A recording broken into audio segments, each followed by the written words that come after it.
Hello అండి. Welcome back to AP updates official YouTube channel.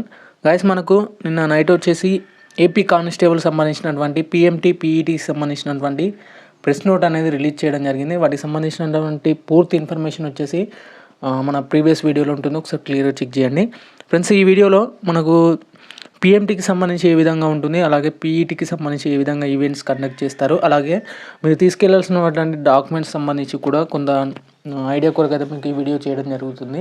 ఇక video నచ్చితే మాత్రం ఖచ్చితంగా లైక్ చేయడానికి అయితే ప్రయత్నం అయితే చేయండి ఫ్రెండ్స్. ఇక ముందుగా వచ్చేసి ఎవరైతే పీఎంటీకి అలాగే పీఈటీకి వెళ్తున్నారో ఖచ్చితంగా మీరు వెళ్ళడానికన్నా ముందు ఒకరోజు ఖచ్చితంగా డాక్టర్ వాళ్ళని అయితే కన్సల్ట్ అయితే అవ్వండి. ఏంటంటే మేజర్ ఏమైనా ప్రాబ్లమ్స్ ఉంటే మాత్రం, అంటే చిన్న చిన్న ప్రాబ్లమ్స్ ఉంటే ఒకసారి రెక్టిఫై చేసుకొని మీరు ఈవెంట్స్కి అయితే ప్లాన్ చేసుకొని ఉంచండి. అలాగే ముందుగా వచ్చేసి ఈ పీఎంటీ పీఈటీకి సంబంధించి ఎలా ఉంటుందంటే, ముందుగా మీకు ఇంటిమేషన్ లెటర్ అనేది రావడం జరుగుతుంది. అంటే మీ మెయిల్స్ లేదా మీకు మెసేజ్ ఆధారంగా మీకు మీ మెయిల్స్కి కూడా రావడం జరుగుతుంది. ఇంటిమేషన్ లెటర్ వచ్చేసి ఇక్కడ ఇన్ఫార్మ్ చేస్తారు మీకు ఈ పీఎంటీ పీఈటీకి సంబంధించినటువంటి డేట్స్ కానీ వెన్యూస్ కానీ, మీరు లేదంటే సైట్లో కూడా చెక్ చేసుకోవచ్చు అండి వీటికి సంబంధించి. ఇక ఫిజికల్ మెజర్మెంట్ టెస్ట్ అయినటువంటి పీఎంటీ, ఫిజికల్ ఎఫిషియన్సీ టెస్ట్ అయినటువంటి పీఈటీకి సంబంధించి పూర్తి details, venue, dates and time, candidate should bring the intimation letter when they come attend the PMT పీఈటీకి సంబంధించి అందులోనే ఉంటుంది. ఖచ్చితంగా మీకు ఇంటిమేషన్ లెటర్లోనే క్లియర్గా మెన్షన్ చేస్తారండి. ఇక నెక్స్ట్ వచ్చేసి physical measurement test PMT candidate who qualifying in the prelims written examination test has to undergo the physical measurement test and should meet the following requirement అంటూ కూడా ఇక్కడ క్లియర్ కట్గా ఇవ్వడం జరిగింది. ఇక్కడ చూసుకున్నట్లయితే మెన్ క్యాండిడేట్స్కి ఇక్కడ ఈవెంట్స్ పీఎంటీ ఏ విధంగా ఉంటుందంటే, పోస్ట్ కోడ్ నెంబర్ 21/9/23కి సంబంధించి హైట్ వచ్చేసి 167.6 సెంటీమీటర్స్ ఉంటుందండి. Must not less than 167. అలాగే చెస్ట్ వచ్చేసి 86.3 ఉంటుంది. Minimum inspiration with the maximum expansion వచ్చేసి 5 సెంటీమీటర్స్ అనేది చెస్ట్ అనేది ఉండడం జరుగుతుంది. ఇక ఉమెన్ క్యాండిడేట్స్కి వచ్చేసి మన పోస్ట్ కోడ్ నెంబర్ 21 ప్రకారం చూసుకున్నట్లయితే హైట్ వచ్చేసి 152.5, వెయిట్ వచ్చేసి 40 kgs, must not less than 40 kgs అయితే ఉండాలి. ఇక నెక్స్ట్ వచ్చేసి కొన్ని డిస్ట్రిక్ట్స్ అండ్ కొన్ని రీజియన్స్ వచ్చేసి ఇక్కడ schedule tribes and Aboriginal tribes సంబంధించినటువంటి ఏజెన్సీ ఏరియాస్ ఉన్నాయో, లైక్ శ్రీకాకుళం, విజయనగరం, విశాఖపట్నం, ఈస్ట్ గోదావరి సంబంధించిన వాటికి కొన్ని రిక్వైర్మెంట్స్ అయితే ఉంటాయండి వాళ్ళకి సపరేట్గా. మెన్ వచ్చేసి వాళ్ళకి 160 సెంటీమీటర్స్ అయితే ఉండాలి. చెస్ట్ వచ్చేసి 80 సెంటీమీటర్స్ అయితే ఉండాల్సి ఉంటుంది. మినిమం ఎక్స్పాన్షన్ వచ్చేసి 3 సెంటీమీటర్స్ అనేది ఉండడం జరుగుతుంది. ఇక ఉమెన్ క్యాండిడేట్స్కి పోస్ట్ కోడ్ నెంబర్ 21 ప్రకారం 150 సెంటీమీటర్స్ ఉండాలి. నాట్ లెస్ దెన్ 38 kgs అయితే ఉండాల్సి ఉంటుంది. ఇది వచ్చేసి ట్రైబల్ రీజియన్స్లో ఉన్నటువంటి క్యాండిడేట్స్కి. ఇక ఫిజికల్ ఎఫిషియన్సీ టెస్ట్కి సంబంధించి చూసుకున్నట్లయితే ఇది వచ్చేసి రన్ ఈవెంట్ అండి, అలాగే లాంగ్ జంప్ సంబంధించినటువంటి ఇన్ఫర్మేషన్. ఈ ఫిజికల్ మెజర్మెంట్ టెస్ట్కి సంబంధించి పీఈటీకి సంబంధించి చూసుకున్నట్లయితే ఇక్కడ undergo the following tests and qualifying as the specified below అంటూ కూడా ఇవ్వడం జరిగింది. పోస్ట్ కోడ్ నెంబర్ 21 సంబంధించి చూసుకున్నట్లయితే మెన్ అండ్ ఉమెన్ క్యాండిడేట్స్కి must qualify in 1600 metres and 100 metres long jump సంబంధించినటువంటి ఇన్ఫర్మేషన్ ఉంటుంది. ఇక్కడ చూసుకున్నట్లయితే ఖచ్చితంగా మెన్ క్యాండిడేట్స్ వచ్చేసి 1600 మీటర్స్ని అయితే కంప్లీట్ అయితే చేయాలి. అలాగే లాంగ్ జంప్ ఉంటుందండి, ఇక్కడ వాటికి సంబంధించి ఉంటుంది, క్లియర్ కట్గా చూసుకోవచ్చు. ఇక్కడ the physical efficiency test will be qualifying in nature as per the qualifying standard సంబంధించి ఇవ్వడం జరిగింది. అంటే ఈ పీఈటీ సంబంధించి అయితే ఖచ్చితంగా క్వాలిఫై ఉండాలి. మీరు క్వాలిఫై అయితేనే మీకు ఫర్దర్గా మెయిన్స్కి ఎలిజిబుల్ అయితే కావడం జరుగుతుంది. ఇది వచ్చేసి ఐటమ్ వచ్చేసి చూసుకున్నట్లయితే ఫస్ట్ వన్ వచ్చేసి 1600 మీటర్స్ రన్ ఈవెంట్ ఉంటుందండి. 1600 మీటర్ ఉంటుంది. జనరల్కి 8 minutesలో కొట్టాలి. ఎక్స్ సర్వీస్ మ్యాన్లో 9 to 30 secondsలో కొట్టాల్సి ఉంటుంది. ఇక ఉమెన్ క్యాండిడేట్స్ వచ్చేసి 10 minutes 30 secondsలో రన్ ఈవెంట్ అనేది కంప్లీట్ అయితే చేసి ఉండాలి. క్వాలిఫైయింగ్ టైం అన్నమాట ఇది. ఇక 100 మీటర్ రన్ ఈవెంట్ ఉమెన్ క్యాండిడేట్స్కి ఉంటుంది కాబట్టి 15 secondsలో కంప్లీట్ అయి చేయాలి. జనరల్ క్యాండిడేట్స్కి 16.5 secondsలో క్వాలిఫైయింగ్ టైం వచ్చేసి ఎక్స్ సర్వీస్ మ్యాన్ వాళ్ళకి 16.5 seconds. 18 seconds వచ్చేసి మనకు ఉమెన్ క్యాండిడేట్స్కి ఉంటుంది. లాంగ్ జంప్ వచ్చేసి 3.80 మీటర్స్ జనరల్ క్యాండిడేట్స్కి ఉంటే, ఎక్స్ సర్వీస్ మ్యాన్లకి 3.65 మీటర్స్, 2.75 మీటర్స్ వచ్చేసి ఉమెన్ క్యాండిడేట్స్కి అయితే ఉంటుంది. ఇక candidate must qualifying in all 3 events in physical efficiency test 1600 metre, 100 metre and long జంప్కి సంబంధించినటువంటి ఇన్ఫర్మేషన్ అనేది ఇక్కడ క్లియర్ కట్గా ఇవ్వడం జరిగింది. Maximum event carry the maximum 100 marks in detailed వీడియోకి సంబంధించి కూడా ఇక్కడ క్లియర్గా ఇక్కడ టేబుల్ రూపంలో అందించడం అయితే జరిగింది. లేదంటే మీరు అనెక్సల్ 1లో కూడా క్లియర్గా చెక్ చేసుకోవచ్చు, అందులో కూడా క్లియర్ కట్గా మెన్షన్ చేయడం జరిగింది. ఆ తర్వాత రిటన్ ఎగ్జామినేషన్ ఉంటుందండి. లాస్ట్ వన్ వచ్చేసి ఎవరైతే పిఎంటీ పీఈటీలో క్వాలిఫై అవుతారో వాళ్ళకి సంబంధించినటువంటి తర్వాత మనకు రిటన్ ఎగ్జామినేషన్ అయితే ఉండడం జరుగుతుంది. ఈ ఫైనల్ సెలక్షన్లకు సంబంధించినటువంటి ఇన్ఫర్మేషన్ కూడా ఇక్కడ క్లియర్ కట్గా చెప్పడం అయితే జరిగింది. కొన్ని జీవోస్ ప్రకారం కూడా ఇక్కడ క్లియర్గా మెన్షన్ అయితే చేయడం జరిగింది. ఇక రిజర్వేషన్ పరంగా కూడా చెక్ చేసుకోవచ్చు అండి. ఇక్కడ రిజర్వేషన్ పరంగా కూడా ఉంది. ఇక మీరు తీసుకెళ్లాల్సినటువంటి డాక్యుమెంట్స్ వచ్చేసి చూసుకున్నట్లయితే ఫస్ట్ వన్ వచ్చేసి ఎస్ఎస్సి మెమో అండి. ఆ తర్వాత ఇంటర్ మెమో తీసుకెళ్లాల్సి ఉంటుంది. ఆ తర్వాత మీ యొక్క క్యాస్ట్ సర్టిఫికేట్ అండి. ఓసీ ఎస్సీ ఎస్టీకి సంబంధించినటువంటి ఎవరైతే క్యాండిడేట్స్లో ఉంటారో వాళ్ళకి సంబంధించి కమ్యూనిటీ సర్టిఫికేట్ తీసుకెళ్ళాలి. బీసీ క్యాండిడేట్స్ వచ్చేసి మీ యొక్క నాన్ క్రిమిలేయర్ సర్టిఫికేట్ అనేది తీసుకెళ్లాల్సి ఉంటుంది. ఇక స్పెషల్ రిజర్వేషన్ సంబంధించినటువంటి క్యాండిడేట్స్ కూడా ఉంటారు కాబట్టి వాళ్ళకి సంబంధించినటువంటి ఎంఎస్పీ సర్టిఫికేట్స్ సంబంధించి ఎన్సీసీ కానీ సిపిపి హోంగార్డ్స్ సంబంధించినటువంటి సర్టిఫికేట్స్ అనేది వాళ్ళు తీసుకెళ్లాల్సి ఉంటుంది. ఇక్కడ క్లియర్గా మెన్షన్ చేయడం జరిగిందండి. ఎంఎస్పీ వాళ్ళకి ఇక్కడ రిజర్వేషన్ ఏ విధంగా ఉంటుందో కూడా క్లియర్గా చెక్ చేసుకోవచ్చు ఇక్కడ మీరైతే. ఇక లిస్ట్ ఆఫ్ రికగ్నైజ్డ్ గేమ్స్కి సంబంధించినటువంటి ఇన్ఫర్మేషన్ కూడా క్లియర్గా ఈవెంట్లో పార్ట్గా ఇవ్వడం జరిగింది. వాటికి సంబంధించిన వెయిటేజ్ ఏ విధంగా ఉంటుందో కూడా ఇచ్చారు ఫ్రెండ్స్. ఇక ఆల్ ఒరిజినల్ సర్టిఫికేట్స్ వచ్చేసి ఇక 3 సెట్స్ అనేది తీసుకెళ్లాల్సి ఉంటుంది. ఇలాంగ్ విత్ మీ యొక్క ఆధార్ లేదా పాన్ కార్డ్ అనేది తీసుకెళ్లాల్సి ఉంటుంది. ఖచ్చితంగా ఆధార్ని కన్సిడర్ చేస్తారు కాబట్టి, లేదంటే ఆధార్ లేకుంటే పాన్ కార్డ్ని కూడా కన్సిడర్ చేస్తారు కాబట్టి మీ యొక్క పాన్ కార్డ్ని తీసుకెళ్లాల్సి ఉంటుంది. అలాగే ఎక్స్ సర్వీస్ మ్యాన్ సంబంధించినటువంటి సర్వీస్ సర్టిఫికేట్ అనేది తీసుకెళ్లాల్సి ఉంటుంది. ఇక ఎవరైతే బీసీ కమ్యూనిటీకి సంబంధించి నాన్ క్రిమిలేయర్ అనేది తీసుకెళ్లాల్సి ఉంటుంది. అలాగే ఎబోరిజినల్ ట్రైబల్ రీజియన్స్లో ఉన్న క్యాండిడేట్స్కి వచ్చేసి వాళ్ళకి సంబంధించినటువంటి ఏజెన్సీ సర్టిఫికేట్ అనేది తీసుకెళ్లాల్సి ఉంటుంది. దానికి సంబంధించినటువంటి ఇన్ఫర్మేషన్ కూడా నేను టెలిగ్రామ్ ఛానల్లో పోస్ట్ చేయడం జరిగింది. అక్కడ నుంచి కూడా చెక్ చేసుకోవచ్చు మీరు ఫ్రెండ్స్. ఇక ఎవరైతే పీఈటీ కంప్లీట్ చేశారో వాళ్ళకి తర్వాత మనకు మెయిన్స్ ఎగ్జామినేషన్ అయితే ఇంటిమేట్ చేస్తారని మెయిన్ ఎగ్జామినేషన్కి అటెండ్ అయిన అంటే ఎలిజిబుల్ అయిన క్యాండిడేట్స్ని ఒక లిస్ట్ కూడా రిలీజ్ చేయడం జరుగుతుంది. ఆ తర్వాత మీరు మెయిన్స్ అనేది రాయాల్సి ఉంటుంది. ఇక certificate to be brought by the candidate at the time of the physical measurement టెస్ట్కి సంబంధించి మీరు తీసుకెళ్లాల్సిన ఏంటి అంటే ముందుగా వచ్చేసి మనకు who qualify the preliminary written test and called for the physical measurement test shall bring in person in the following documents in original along with 1 set of xerox copy duly assisted by the gazetted officer సంబంధించి ఇవ్వడం జరిగింది. ఎవరైతే ప్రిలిమ్స్లో qualify ఉండి ఈ పీఈటీకి సంబంధించినటువంటి candidates attend అవుతారో వాళ్ళకి సంబంధించి ఖచ్చితంగా మీ ఒరిజినల్ సర్టిఫికేట్స్నే తీసుకెళ్లాల్సి ఉంటుందండి. జిరాక్స్ అయితే కాదు. అంటే జిరాక్స్ 1 సెట్ ఉంచుకోవాలి మీ దగ్గర, ఇంకో సెట్ అడిషనల్గా తీసుకొని ఒరిజినల్ సర్టిఫికేట్స్ అనేది చూపించాల్సి ఉంటుంది.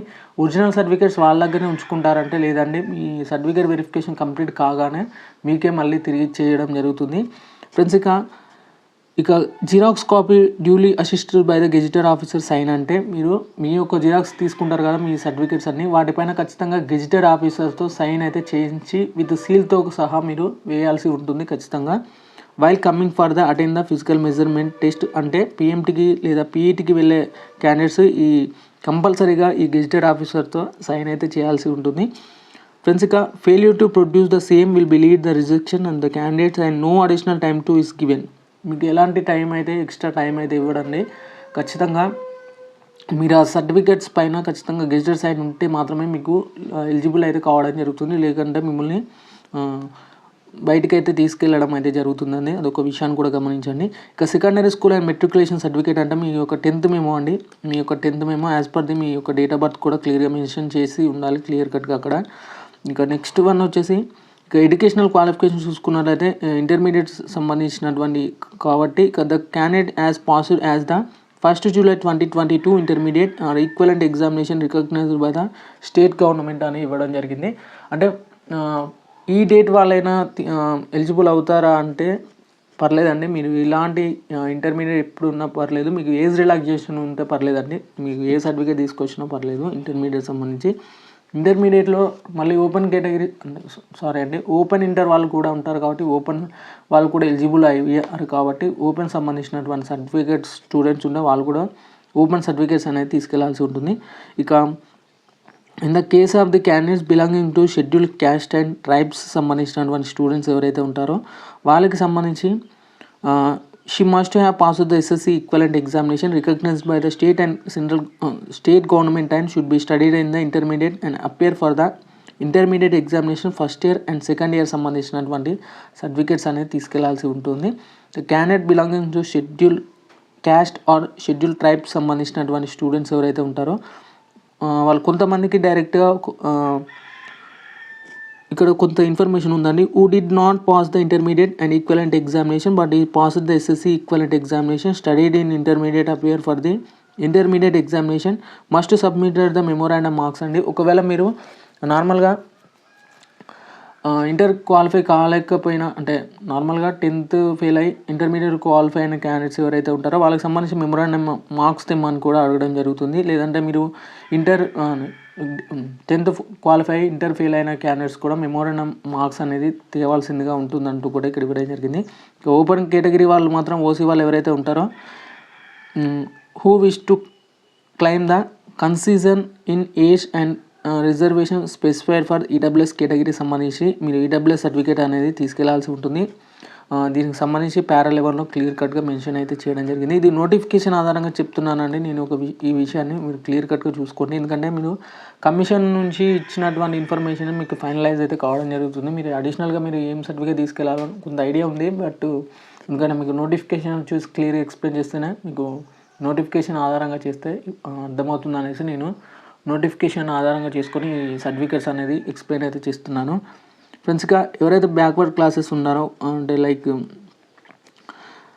ఓబీసీ సంబంధించినటువంటి కానీ బీసీ సంబంధించినటువంటి కానీ ఎస్సీ ఎస్టీ సంబంధించినటువంటి ఎవరైతే ఉంటారో అదర్ బ్యాక్వర్డ్ క్లాసెస్ సంబంధించి వాళ్ళు ఏజ్ అండ్ రిజర్వేషన్ సంబంధించి specified for the backward classes must submit the latest community certificate అండి and date of birth certificate and non creamy layer సంబంధించినటువంటి సర్టిఫికేట్ అనేది కాంపిటెంట్ రెవెన్యూ అథారిటీ వాళ్ళు ఇష్యూ చేసిన సర్టిఫికేట్ మాత్రమే తీసుకెళ్లాల్సి ఉంటుంది. లైక్ నాన్ క్రిమిలేయర్ ఎన్సీఎల్ కానీ ఎన్సీఎల్ సంబంధించినటువంటి బీసీ క్యాండిడేట్స్ అయితే ఎన్సీఎల్ అయితే తీసుకెళ్లాల్సి ఉంటుంది. A candidate belongings to schedule caste and schedule tribes వాళ్ళు ఎవరైతే ఉంటారో క్లైమ్ ద కన్సీజన్ ఉంటుంది కాబట్టి వాళ్ళకి age and reservation specified for the SC ఎస్టీస్ submitted the latest community and date of birth certificate issued by the competent authority సంబంధించినటువంటి issue చేసిన సర్టిఫికేట్నే తీసుకెళ్లాల్సి ఉంటుంది. ఇక certificate from the competent authority respect from the state government employees సంబంధించి ఎవరైతే works in army navy air force సంబంధించినటువంటి Indian central సర్వీసెస్లో work చేసిన వాళ్ళు ఉంటారో వాళ్ళకి సంబంధించినటువంటి 1991 for the claiming the age relaxation certificate అనేది తీసుకెళ్లాల్సి ఉంటుంది. ఇక రెసిడెన్సీ సర్టిఫికేట్ వచ్చేసి ఏజెన్సీ ఏరియా వాళ్ళకి సంబంధించినటువంటి రెసిడెన్సీ సర్టిఫికేట్స్ ఎవరైతే ఏజెన్సీ ఎబోరిజినల్ ట్రైబ్స్ ఉంటారో వాళ్ళకి సంబంధించి ఏజ్ రిలాక్సేషన్ కొరకు మనకు ఖచ్చితంగా రెసిడెన్సీ అనేది తీసుకెళ్లాల్సి ఉంటుంది. ఇక స్టడీ సర్టిఫికేట్స్ వచ్చేసి 7th to 7th క్లాస్ నుంచి 10th క్లాస్ వరకు అయితే కన్సిడర్ అయితే చేయడం జరుగుతుంది. ఎందుకంటే మనకు లోకల్ రిజర్వేషన్ క్లెయిమ్ చేయడం కొరకు అయితే ఈ ఇన్ఫర్మేషన్ ఉంది. ఇక మీకు ప్రైవేట్ స్టడీ చేసిన వాళ్ళు మీ యొక్క ఎస్ఎస్సి మెమో కానీ వాటికి సంబంధించి ఒకవేళ మీరు ప్రైవేట్ స్టడీ చేస్తే మాత్రం తహసీల్దార్ లేదా కన్సర్న్ మండల ఆఫీసర్ని అయితే చూసుకొని అక్కడ రెసిడెన్షియల్ సర్టిఫికేట్ అనేది మీరు తెచ్చుకోవాల్సి ఉంటుంది. ఇక హోమ్ గార్డ్ సర్వీసెస్ సంబంధించినటువంటి సర్టిఫికేట్ సిపిపి సర్టిఫికేట్ సంబంధించి CPP candidates and CDI or after the date of notification whenever applicable అండి. డేట్ ఆఫ్ నోటిఫికేషన్ కార్డుకి ఖచ్చితంగా మీ ఈ సర్టిఫికేట్ అనేది ఇష్యూ అయి చేసి ఉండాలి. ఎక్స్ సర్వీస్ మ్యాన్ వాళ్ళకి చూసుకున్నట్లయితే లైక్ ఎన్సీసీ వాళ్ళకి కూడా ఎన్సీసీ సంబంధించినటువంటి సర్టిఫికేట్స్ అనేది తీసుకెళ్లాల్సి ఉంటుంది. ఇక ఈ candidate claiming the age relaxation by the virtue of being the either widow or divorce సంబంధించినటువంటి ఉమెన్స్ వచ్చేసి ఖచ్చితంగా judicially separated from the husband and who has not remarried should produce the relevant document evidence సంబంధించి మీరు అంటే divorce అయిన widow సంబంధించినటువంటి candidates ఎవరైతే ఉంటారో మళ్ళీ పెళ్లి చేసుకోకుండా ఉన్నటువంటి రిలవెంట్ డాక్యుమెంటరీ అనేది మీరు జ్యుడిషియరీ నుంచి అయితే సబ్మిట్ అయితే చేయాల్సి ఉంటుంది. The candidate who migrated to any part of the state of Andhra Pradesh from the Telangana within the period of 7 yearsలో ఎవరైతే మైగ్రేట్ అయ్యి ఉంటారో వాళ్ళకి సంబంధించి మైగ్రేషన్ సర్టిఫికేట్ అనేది రిలవెంట్ సర్టిఫికేట్ అనేది తీసుకెళ్లాల్సి ఉంటుంది. Due to claim local reservation status సంబంధించి the SLPRB AP reserves the right to decision regarding to the conduct the examination. అన్ని రైట్స్ వచ్చేసి కమిషన్కే ఉంటుంది కాబట్టి మీరు ఖచ్చితంగా మీకు సంబంధించినటువంటి పూర్తి సర్టిఫికేట్స్ వచ్చేసి ఖచ్చితంగా ఒరిజినల్ అనేది తీసుకెళ్లాల్సి ఉంటుంది. ఒరిజినల్ సర్టిఫికేట్స్ అండి ఇలాంగ్ విత్ 2 sets తీసుకోండి, మీకు హెల్ప్ఫుల్గా ఉంటుంది. అలాగే ఖచ్చితంగా గెజిటెడ్ ఆఫీసర్స్తో ఖచ్చితంగా సైన్ తీసుకొని వెళ్ళాలి, లేదంటే మీకు అప్లికేబుల్ అయితే కాదు. ఇక నెక్స్ట్ వన్ వచ్చేసి మీ యొక్క ఒరిజినల్ సర్టిఫికేట్స్ వచ్చేసి కానీ పెండింగ్ ఉంటే మాత్రం పెండింగ్ సంబంధించినటువంటి ఇన్ఫర్మేషన్ ఉంటుంది, పెండింగ్ అని రాస్తారు. మీకు ఫర్దర్ డేస్లో మీరు ఖచ్చితంగా మళ్ళీ రీసబ్మిట్ అయితే చేసి ఉండొచ్చు. దానికి సంబంధించినటువంటి ఇన్ఫర్మేషన్ కూడా నేను చెప్తాను. మళ్ళీ రీసబ్మిట్ అయితే ఉంటుందండి. మీరు ఏమైనా పెండింగ్ సర్టిఫికేట్స్ ఉంటే రాయొచ్చు. ఖచ్చితంగా మీ యొక్క ఆధార్, పాన్ కార్డ్ అనేది తీసుకెళ్లాల్సి ఉంటుంది. అలాగే మీ యొక్క లేటెస్ట్ ఫోటోను అనేది తీసుకెళ్లాల్సి ఉంటుంది. ఒక 2-3 ఫొటోస్ అనేది తీసుకెళ్లాల్సి ఉంటుంది. ఎందుకైనా మంచిది తీసి పెట్టుకోండి ఫొటోస్ సంబంధించినటువంటి ఇన్ఫర్మేషన్. అలాగే మీకు ఎలాంటి డౌట్స్ ఉన్నా కానీ కామెంట్ సెక్షన్లో కామెంట్ చేయండి.